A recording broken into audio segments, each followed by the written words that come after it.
Hello, kamusta po kayong lahat dyan? Sana po ay okay kayo. Sana supportahan niyo po itong aking YouTube channel. At ito, meron po tayong bagong upload.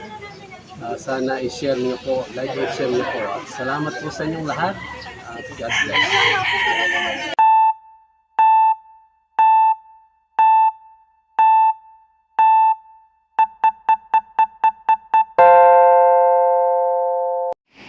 Magandang araw po sa inyo. Mag-update lang po ako ng tungkol sa kay Jared. Siya po ngayon ay hindi na face to face sa school at siya po ay hindi mo na pinapayagan ng doktor na makisalamuha po sa karamihan. Bali siya po ay pinayagan na lang muna ng principal niya at saka ng teacher na mag-module po dito sa bahay.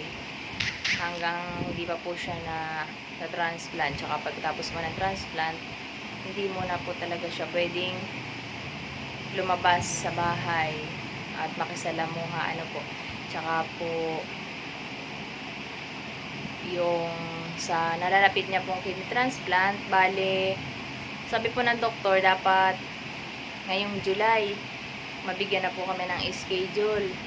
Ay nung last check up po namin, may pinahabol pa po na isang test dun sa donor, sa papa po niya, na yun daw po ay tissue typing. 27,000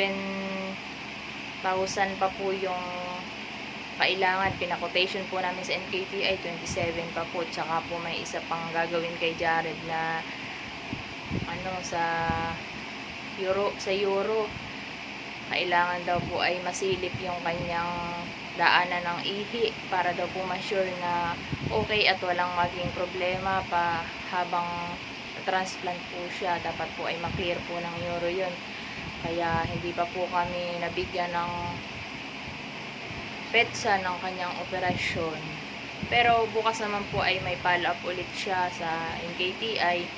Malalaman po namin yung sasabihin ng doktor kung ano pong sasabihin sa amin, kung kami po ba ay mabibigyan na ng schedule. Pero kailangan po na maipagawa muna yung mga test na pahabol ng doktor sa kanila siguro bago kami mabigyan talaga ng saktong date sa operation niya.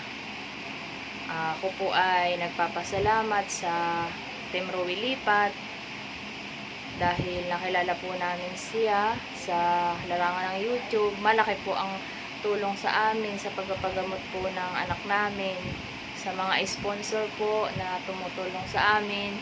Maraming salamat po. Sana po ay huwag kayong magsawang tumulong sa amin at sa lahat po ng mga nangangailangan. Ito po si Jared. Jared, ikaw ba ay masaya dahil kayo ay natutulungan ng Team Rowi Lipat? Anong masasabi mo sa kanila? Gusto ko lang pong sabihin sa inyo na maraming salamat po sa walang sawang pagtulong po sa akin at para sa akin nalalapit na kidney transplant. Masaya ka ba at ikaw ay malapit ng transplant? Opo, masaya po ako. Masaya daw po siya at siya po ay malapit na daw matransplant. Siya po ay makakabalik na ulit sa dati niyang mga nagagawa. Makakapag-bike na daw siya, basketball. Salamat daw po. Nagpapasalamat din po siya sa mga tumutulong po sa kanya sa pagpapagamot po.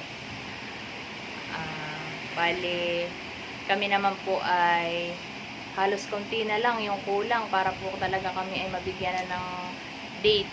Tapos na po kami sa mga clearance. Akala ko nga po ay mabibigyan na kami nung last check-up namin ng date ng operation. Biglang may pinahabol yung doktor dahil nakalimutan daw po nila yung ipagawa. Kailangan daw po ay makita nila yung result noon. Kaya ako po ay nagkahagilap ngayon ng makalikom ng halagang 27,000. Pwede po yung GL, kaso ay konti na lang po yung hawak kong GL dahil nagagamit din, lahat namin ay nagagamit sa mga laboratory test nila. Pwede din cash sa mga naman po, mga clearance po nila ay halos cash lahat po yung naibayad namin, kaya po kami ay talagang kulang na kulang. Lahat po ng clearance niya ay private doctor po ang pinapuntahan ng ang doktor namin sa NKTI, sa mga private doctor po, tulad po sa St. Luke's, clearance po siya doon sa pulmo. Tapos sa PCMC, 3 clearance po yung pinuntahan namin doon, iba't ibang doktor. Sa heart center, dental, ayun po, lahat naman po ay okay na yun. Yun na lang talagang tahabol ng doktor. Update na lang po ulit ako bukas, sa 1 linggo po. Alamin ko po bukas kung ano yung sasabihin ng doktor, kung kami po ay mabibigyan na po ng date ng operation po. Yun lang po, at maraming salamat pong muli sa inyo. Maraming salamat po sa mga tumutulong po sa amin. Ayun po. God bless po.